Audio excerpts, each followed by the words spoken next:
honestly like a defining point for me where I knew I needed an admin was when I was on a job one day and I could see at the end of the day I had like 20 missed phone calls from random phone numbers, and I just thought that's probably worked for like 2 or 3 guys for this week sort of thing, and I'm missing that.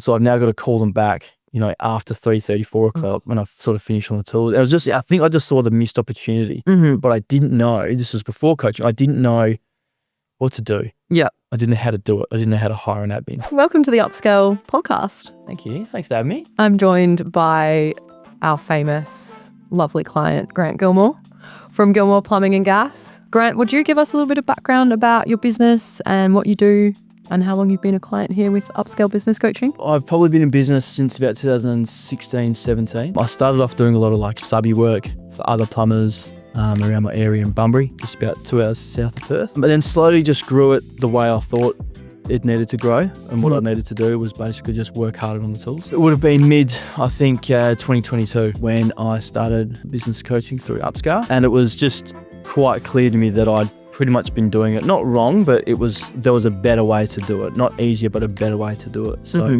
that's when we really grew. Our team went from sort of 3 to I think it was like 9 or 10 really quickly. And I remember sort of saying to my wife Chloe, it was like I thought growing like this would be a real financial stress, and we'd have so many different things moving around and it'd be quite hard. But with the systems that we had and the team, it wasn't as hard as what I thought.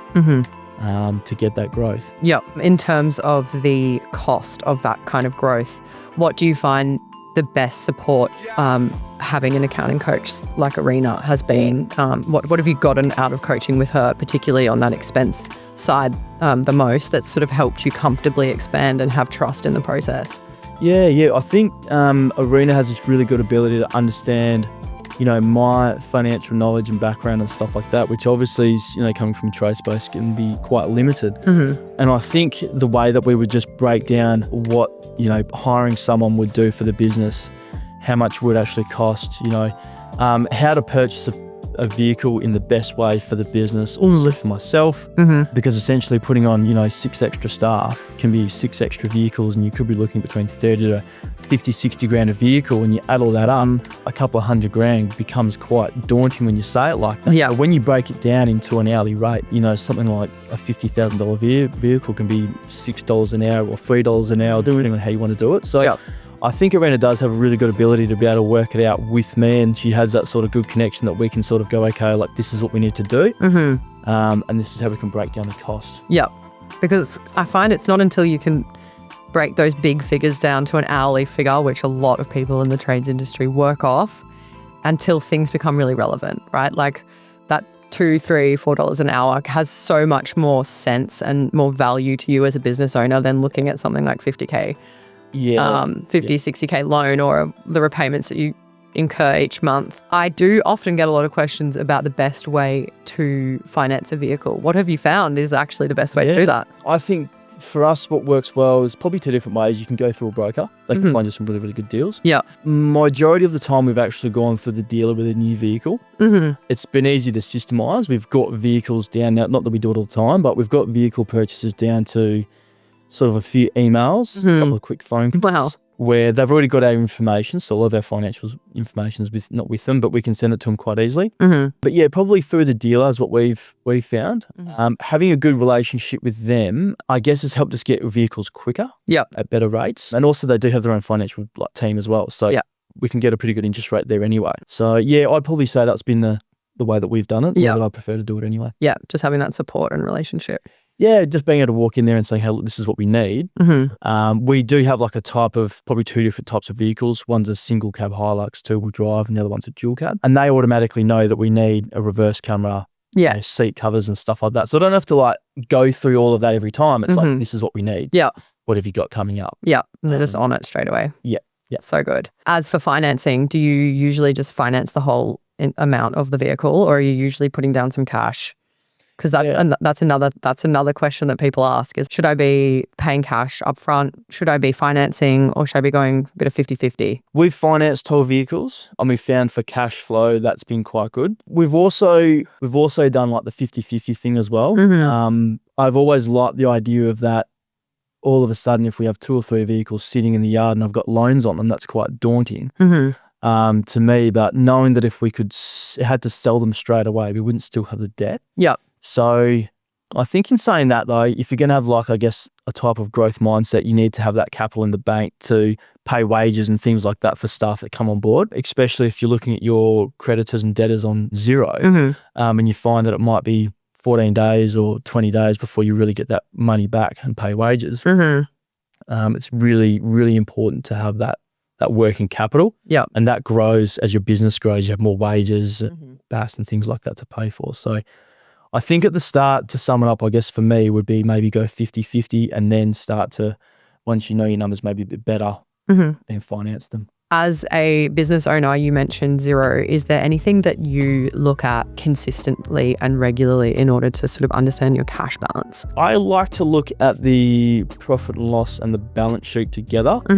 I think there's a lot of the guys will say to me, Grant, like you can, like I'll look at my profit and I'm like, where is that? And you sort of got to know that like if you have loans that like that profit and loss doesn't show that. So you got to like have your base of what that's going to be. And then you can sort of work out what your profit is actually going to be. Yeah, which is why we aim for that 20 to 30% profit figure, because you know that there's always going to be more coming out of it. Yeah, exactly. Yep, exactly. In terms of your team at the moment, what size are you currently? Yeah, so probably throughout a year, we would be anywhere between 6 tradies to 4. We're sitting at 4 at the moment.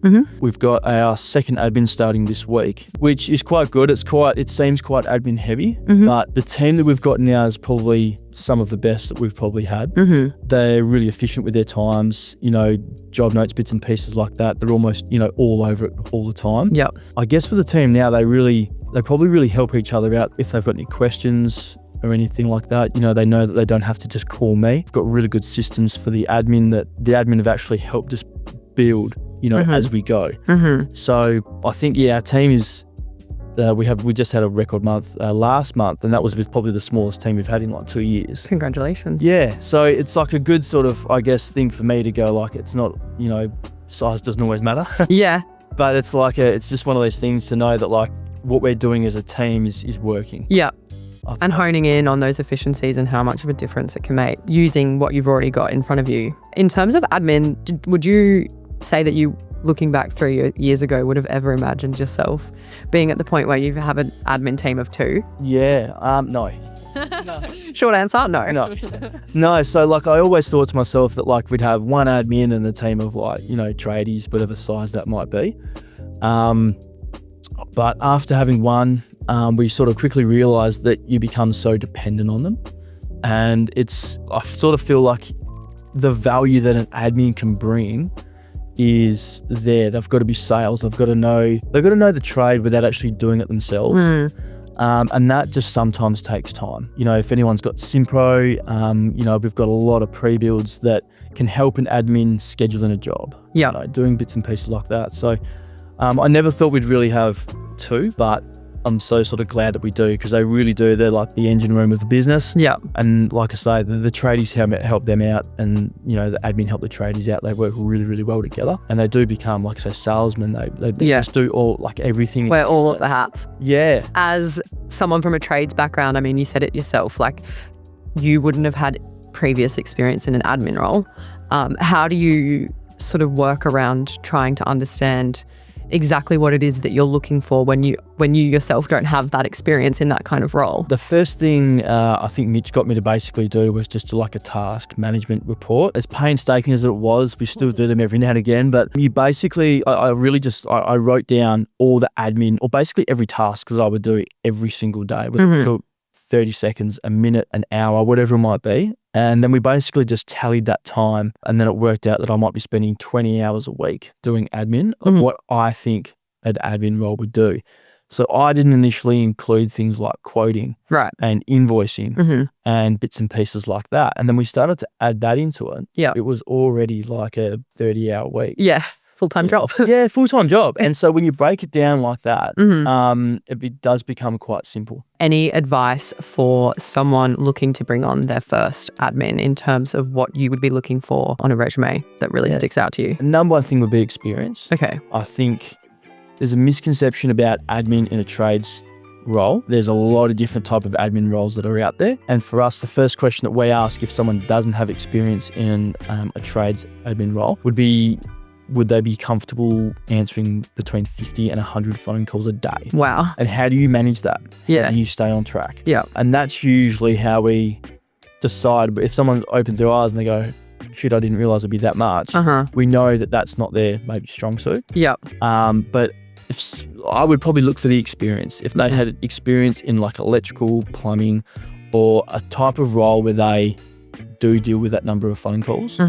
Yeah, because it's like doing a task and then having it interrupted. Yeah, people are booking in jobs. You're booking in a job and you get another phone call. You speak to someone, book another, it constantly goes. Yeah. And people think like, how do you get 50 to 100 phone calls a day? It's like, it's not just new clients coming in, it's people wanting to make payments, or it's people inquiring about an invoice, or it's the guys ringing up saying that they finished their job early, can I get another job? Yeah. So it's a lot of delegating, it's a lot of calls. And can you believe that you were once managing that yourself as the business owner? Like, it must be so crazy to look back and realize that you were answering those calls. Yeah, doing it all. Like say, if anyone's got SimPRO, you can do it on a tablet, and it's not the easiest thing to use on a tablet. But yeah, I think honestly, like a defining point for me, I knew I needed an admin, was when I was on a job one day and I could see at the end of the day I had like 20 missed phone calls from random phone numbers, and I just thought, that's probably worked for like 2 or 3 guys for this week sort of thing, and I'm missing that. So I've now got to call them back, after 3:30, 4 o'clock when I've sort of finished on the tool. It was just, I think I just saw the missed opportunity, but I didn't know, this was before coaching, I didn't know what to do. Yeah. I didn't know how to do it. I didn't know how to hire an admin.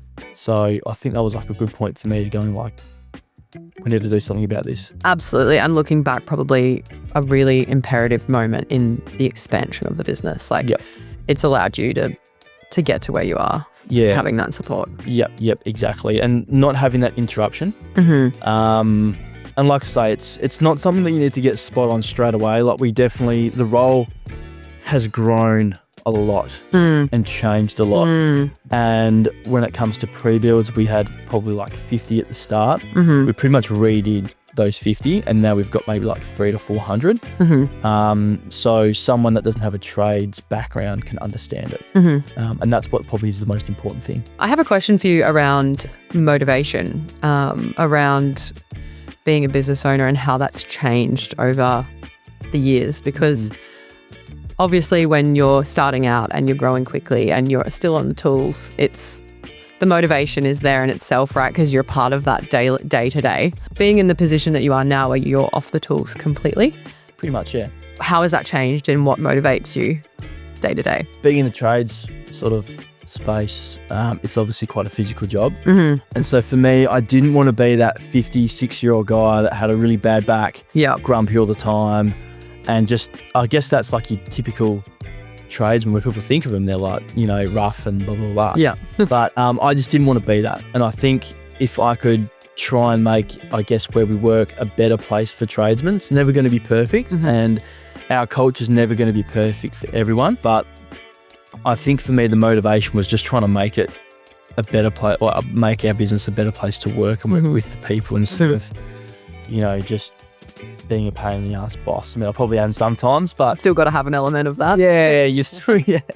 So look, I think for me it was more just the motivation to try and make the working environment better, because it's not always going to be good, whether you're in the weather or the situation, whatever you're trying to fix. It's just trying to make it as best as it can probably be. In terms of culture, what are your non-negotiables with the team? So we have a few little unwritten rules, which I think the guys like. The main thing is, like, we don't really want anyone working past 5 without, having at least someone there to help. So if you finish between, say, like 3 and 4 o'clock, not only do you call the office, but you'll just call the rest of the guys and just see if they need a hand. Because they can be working a little bit out of town, or they can be working on a house that doesn't have water on, or they still have a gas leak to fix. And sometimes just having someone else there for half an hour just changes everything. Suppliers also shut at 5. Okay. So just the fact of someone bringing you out, do you need me to pick something up? Something like that. Just, I think having that support around you. I really like to have the customer breathing down your neck going, we're going to have dinner at 6, water's got to be on, gas has got to be on. Yeah. That pressure doesn't help as well. Yeah. So that's just about a bit of an unwritten rule. I like that. I haven't actually heard of something like that before. So hopefully a couple of people adopt that, because it's a really big team bonding sort of thing, I think. Yeah, and I think like for me, I could always remember it being, say 4:30, 5 o'clock, and I'd still be on the tools. And by that time, you're fatigued, tired, and you're probably not making the smartest decision. And that time for me always used to go really quick. I don't know why. It used to always. Yeah, it does. So, yeah, I was just like, you know what, guys, if you can just call around and see who needs a hand and then go home, like I'm sort of happy with that. Yeah. You know, and I think that's a good part of our culture that we've got. Yeah, I like it. Yeah, I think that's probably my favourite. Started doing, especially this year. With the culture space, people do try and say things in interviews, like we really focus on work-life balance. And I normally find that unless you want to just work like half days, people don't really want to give up the financial benefit of working a full day for just doing half days. So we, like, for our job ads, we started taking out work-life balance, because the guys that we have, like, they're good, hard workers. Yeah, it is a bit of a buzzword. Yeah, it is. It's like, what does it really mean? Exactly. And so you try and define it for your business, and it's like, cool, we have work-life balance. Like, it's a good team. We have call-out rosters on weekends and bits and pieces like that. And if you were to say work-life balance to a lot of people, they wouldn't be like, no, you guys sound like you just work lots. But that appeals to a certain type of person. So I guess, like I say, it's not going to suit everyone, but at least it's sort of, you know, if people, I don't have to lie to them, but I don't have to try and trick them into come working with me. No. It's really hard to hire. It's just like, this is what we're like. Yeah. This is what I like. I like it when people get to the yard 15 minutes early and then you're out the gate at 7. That's what I like. Yeah. There's nothing wrong with getting to the yard or to the office right on 7 o'clock, but I just know me, and I know the rest of the guys, I like to be organised and get the day started. So that's something we do say to people in interviews. That's just what we're like.